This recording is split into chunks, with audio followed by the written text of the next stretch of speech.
There's been some huge developments in the NBA over the last few days, and one in particular has a massive effect on the Toronto Raptors in Chris Paul potentially getting waived. The Pheonix Suns will now be on the hunt for a new point guard, and that point guard could be Fred VanVleet. So in today's video, we're going to look at if the sign and trade is possible with the Suns and what the Raptors might get in return in this scenario. Let's get into it.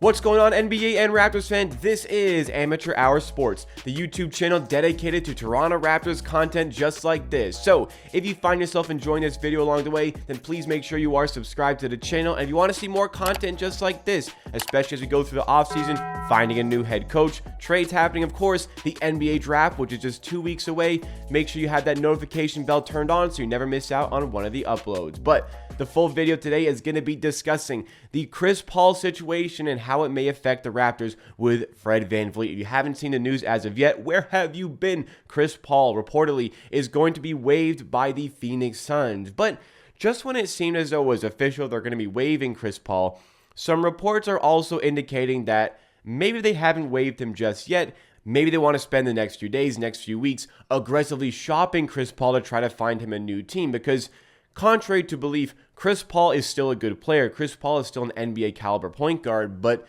the situation in Pheonix just wasn't the best tailored for him this season. After the acquisition of Kevin Durant, they had an incredible foursome of talent in Kevin Durant, Devin Booker, Chris Paul himself, and DeAndre Ayton. But the problem was 4 players there who all operate the best in mid-range. And in the modern NBA, the mid-range shot is going out of fashion for very good reason. Yes, the elite mid-range shooters can continue to take those shots like Chris Paul, like Devin Booker, like Kevin Durant, and to a lesser degree, like DeAndre Ayton. However, you don't want that to be the bulk of your offense. You still need to mix it up. And it really felt as though the lack of three-point shooters was a big hindrance to the Pheonix Suns and their ability to contend this season. Now, there was so much talent on that team that we felt as though, hey, maybe they can still figure it out and get to the next level, maybe push for an NBA championship, but ultimately that didn't happen. And there's the realization from the new Pheonix Suns ownership with Matt Ishbia that the CBA agreement is not friendly to teams like that. The new collective bargaining agreement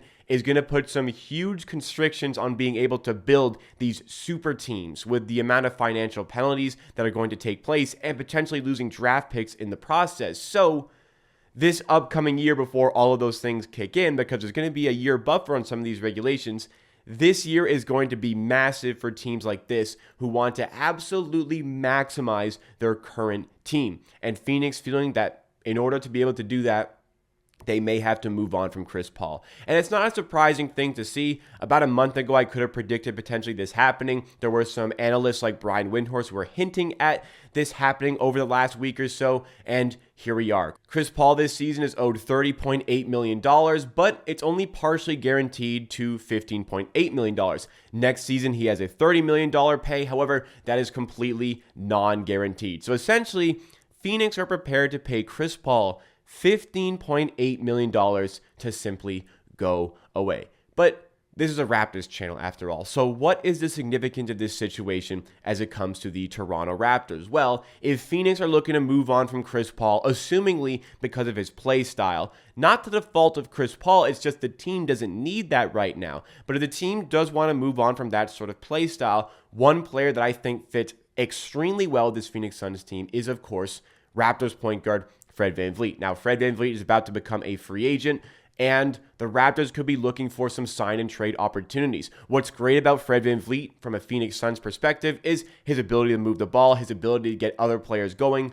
That will be a great help for Kevin Durant and for Devin Booker. But the biggest thing is his three-point shooting. He had a down year from a field goal percentage and a three-point percentage last season, but there should be some optimism that with the additional spacing that Kevin Durant and Devin Booker are going to provide, and with how much defenses have to pay attention to them, that's going to free up some more open three-point opportunities. That's going to free up some more catch-and-shoot opportunities where Fred VanVleet is elite from a shooting standpoint. Able to take 8 to 10 three-pointers per game, able to knock them down efficiently. That's going to help that team a great deal. It also helps that he is a good defender in the process, especially from the help side of the defense. So Pheonix Suns undoubtedly will see Fred VanVleet as a possible replacement in the vacant point guard position. But I consistently see complaints online. I consistently see comments and chats in my channel. Well, if they wanted to sign Fred VanVleet, why don't they just sign him? He's going to be a free agent. This is why the sign and trade is in play for Fred VanVleet, and I'm going to explain why it's not in play potentially for Gary Trent Jr. When you're a team operating near the tax, or in Pheonix's situation, above the tax, you're paying the tax, you want to limit how much of that tax that you're going to be paying. And one way to do that is to sign players with bird rights. Now, what the bird rights allow you to do is go a little bit above the tax with the player and not have to pay in any sort of penalty. But they're already above the penalty. It's just there will be less of a penalty in paying Fred VanVleet because you have his bird rights. In order to obtain those bird rights, you need to have had the player for a certain period of time. Now, because Fred VanVleet's a free agent and you cannot have him for a certain period of time before you give him his contract, they get somebody else to do it. The Raptors have had Fred VanVleet for enough time that he is bird rights eligible. So, in order for Pheonix to get those bird rights and get the additional help with the tax on Fred VanVleet's contract, it is much more worthwhile to them to sign and trade with the Raptors to ensure Fred VanVleet's contract has those bird rights. So, the Raptors doing them a little bit of a favor because they're the ones signing the player. And in return for doing them that favor and being the ones to sign the player, they get a little bit of compensation in sign and trade. Now, we saw a sign and trade with a Kyle Lowry situation. The exact same thing. The Miami Heat could have just signed Kyle Lowry outright. Now, this is a bit of a different scenario where they didn't have the cap space to sign him, but it remains the same. We're doing them a favor by signing that player. Therefore, we get some assets in return. We got the salary dump Goran Dragic, but we also got Precious Achiuwa, who for the first season we had him looked amazing. The second season wasn't so good, but we're hoping for the best. I still think he has a good ceiling. Nonetheless, this is how sign and trades work. This is why sign and trades happen.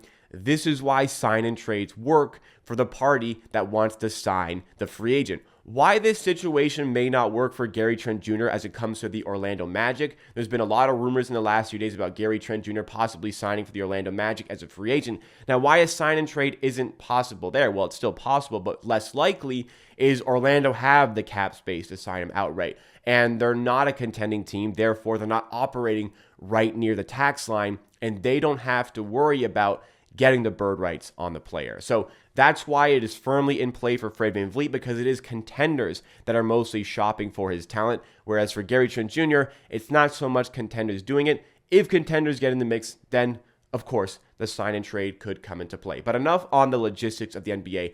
I'm just trying to explain why a sign and trade is here and why Pheonix can't just sign Fred VanVleet outright. So the sign and trade in play, is it even possible? I mean, I even mentioned when it happened, a potential sign and trade with the Phoenix Suns after the Chris Paul news just became way more likely. But still, how likely is that? The sign and trade becomes difficult from a Raptors perspective because there just isn't very much interesting pieces that could come the other way. Pheonix really don't have many players on contract. Obviously, Kevin Durant's on contract, Devin Booker's on contract, and yeah, we're not getting those guys.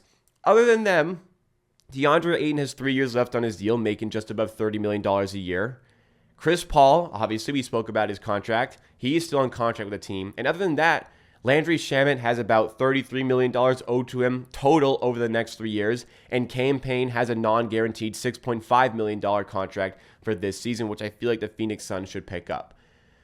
So, in the event of a sign and trade, well, who could come to the Raptors? You could swap Chris Paul and Fred VanVleet, but I don't think that's really worth it for us to take on a 38-year-old Chris Paul who doesn't really fit what our team is trying to do. I think we need some more spacing in the point guard position that Chris Paul just doesn't provide. So I'm not very interested in paying Chris Paul over $30 million this season. That doesn't entice me very much. It would be more enticing if the Suns added on some additional picks, but they traded away all their draft capital to get Kevin Durant, so they really have no draft assets of interest as it comes to the first round. Sure, there's some second-round picks there, but like those are a dime a dozen these days. Not something that's moving the needle. So what could move the needle is DeAndre Ayton and a swap with him and Fred VanVleet. But that doesn't really cater to the needs of Phoenix for replacing Chris Paul. They still have to waive him. And from a Raptors perspective, like, yeah, I'd like DeAndre Ayton for sure. We have Jakob Poeltl. So if we get DeAndre Ayton in a sign and trade, well, now we have to let Poeltl go in free agency, and we just wasted a 2024 first-round pick acquiring him in February. So that becomes a little bit difficult. So what if you combine them both, Chris Paul and DeAndre Ayton, for Fred VanVleet and Jakob Poeltl? That's certainly interesting. That's something that would really pique my interest a little bit. I'm not sure if Pheonix are going to go all out like that to get Fred VanVleet. I think there's some higher valuation that other teams like the Indiana Pacers could offer them for DeAndre Ayton services. Some interesting pieces, like I wouldn't hate getting Landry Shamet in this deal, getting a shooter to come off of our bench. I think that contract is fine. It's going to look even better down the line. He's making above 10 this year, above 11 next year, and above 11 the year after that.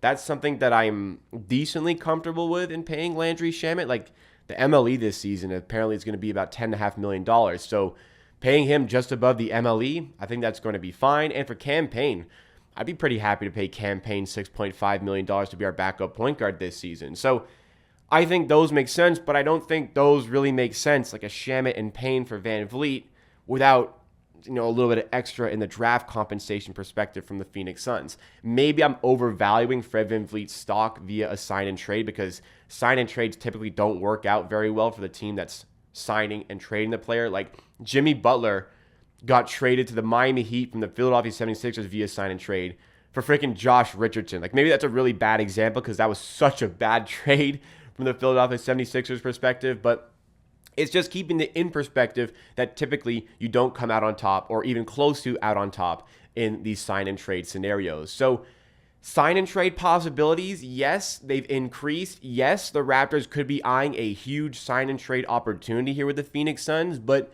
it just seems like it's going to be very difficult to work out a deal in which both parties are satisfied in this one. I think VanVleet would be more than happy to join Kevin Durant and Devin Booker and challenge for an NBA championship, but I just don't see the pieces there that are going to be intriguing enough for Masai Ujiri to take from Phoenix that Phoenix would also be willing to give up. So the possibility is there, but maybe there's a better spot for Fred VanVleet to land via sign and trade. But certainly, Phoenix, if you're somebody who wants Fred VanVleet gone, is a team to keep your eye on.